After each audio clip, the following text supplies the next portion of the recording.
O livro de Gênesis, o primeiro livro da Bíblia, desempenha um papel fundamental não apenas na narrativa religiosa, mas também na compreensão da história da humanidade como um todo.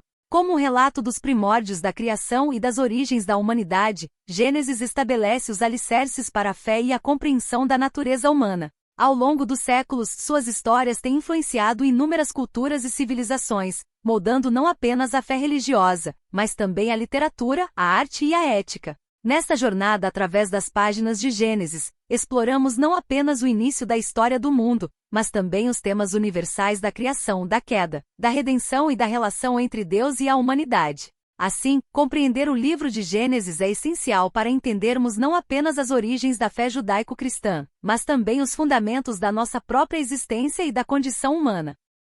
A narrativa da criação do mundo em 6 dias, encontrada nos primeiros capítulos do livro de Gênesis, é uma descrição poética e simbólica da origem do universo, da Terra e de toda a vida. Esta história é uma das mais reconhecíveis e fundamentais na tradição religiosa judaico-cristã e tem sido objeto de interpretação e debate ao longo dos séculos. No primeiro dia, Deus cria a luz e a separa das trevas, estabelecendo assim a distinção entre o dia e a noite. Esta separação inicial é fundamental, simbolizando a ordem e a divisão entre elementos opostos, um tema recorrente ao longo da narrativa. No segundo dia, Deus cria os céus, estabelecendo uma abóbada para separar as águas abaixo dela das águas acima dela. Essa separação dos céus também é uma ação de organização e definição de limites, criando um espaço onde a vida pode prosperar. No terceiro dia, Deus reúne as águas sob os céus em um lugar e faz aparecer a terra seca, permitindo a formação dos continentes e dos oceanos. Ele também faz brotar a vegetação, incluindo plantas, árvores e ervas. No quarto dia, Deus cria os corpos celestes como o Sol, a Lua e as estrelas, para iluminar a Terra e marcar os tempos como dias, anos e estações. Esses astros também têm uma função de separação e ordenação, delineando os ciclos da natureza. No quinto dia, Deus enche os mares e o céu com criaturas vivas como peixes e aves, cada um de acordo com sua espécie.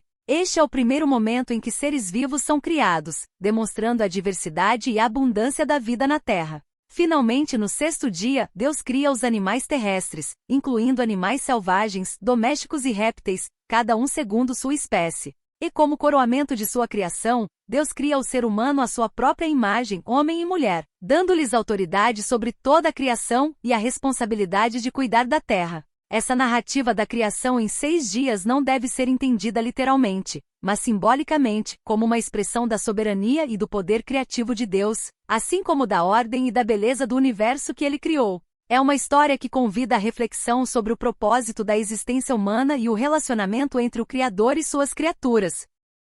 O Jardim do Éden é um local emblemático na narrativa do livro de Gênesis, situado como um oásis paradisíaco onde Deus coloca o primeiro homem e a primeira mulher, Adão e Eva, para viverem em harmonia com ele e com a natureza. Este jardim é descrito como um lugar de beleza exuberante, repleto de árvores frutíferas e fontes de água, um verdadeiro paraíso terreno. No centro do Jardim do Éden, Deus planta a árvore do conhecimento do bem e do mal. Esta árvore assume uma importância crucial na narrativa, pois representa a capacidade humana de discernir entre o que é certo e o que é errado.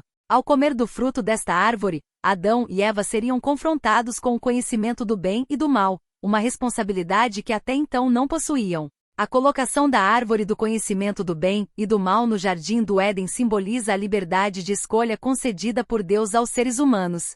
Eles tinham a opção de obedecer a Deus e desfrutar da vida harmoniosa no jardim, ou desobedecer e enfrentar as consequências do pecado e da separação de Deus. Essa colocação estratégica da árvore também destaca a natureza de Deus como um ser que concede liberdade e autonomia aos seus filhos, permitindo-lhes tomar decisões e assumir responsabilidades. No entanto, essa liberdade também vem com o ônus da responsabilidade, como fica claro no desenrolar da história de Adão e Eva no Éden.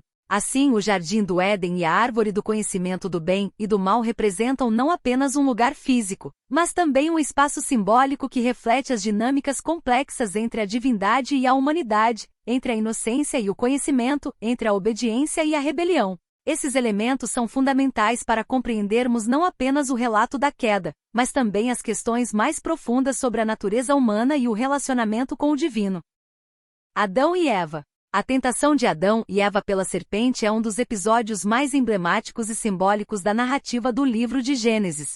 Na história, a serpente, frequentemente interpretada como um símbolo do mal ou da astúcia, aborda Eva no jardim do Éden e questiona a ordem de Deus de não comer do fruto da árvore do conhecimento do bem e do mal. A serpente, em sua astúcia, lança dúvidas sobre as palavras de Deus, sugerindo que ao comer do fruto proibido, Adão e Eva não morreriam, mas se tornariam como Deus, conhecendo o bem e o mal.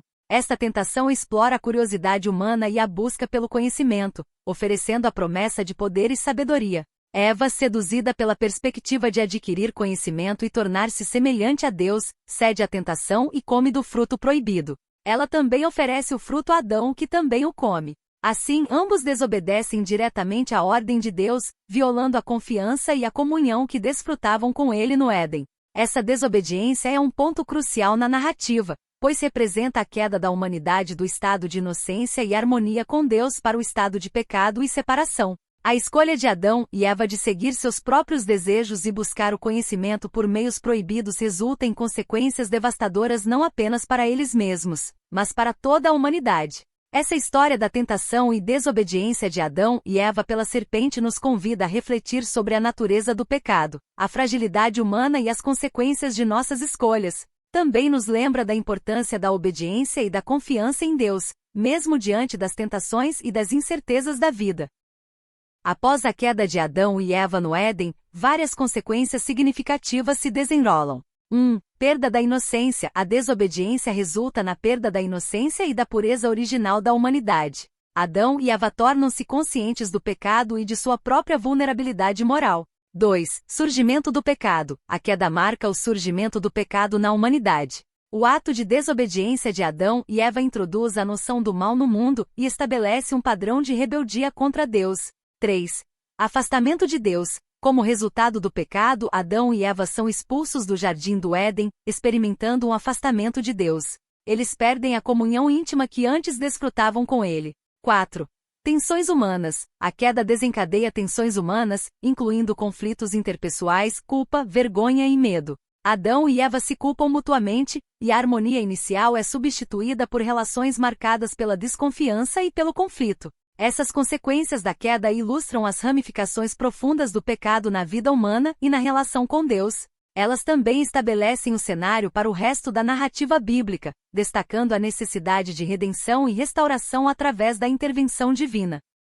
Importante falar também sobre a história de Caim e Abel, que destaca a ruptura nas relações humanas devido ao pecado. Caim, movido pela inveja e ira, mata seu irmão Abel em um ato de violência, revelando a deterioração moral da humanidade após a queda. Essa narrativa mostra a progressão do pecado, desde a inveja até o assassinato, e ressalta as consequências devastadoras da desobediência a Deus. O dilúvio e a nova criação.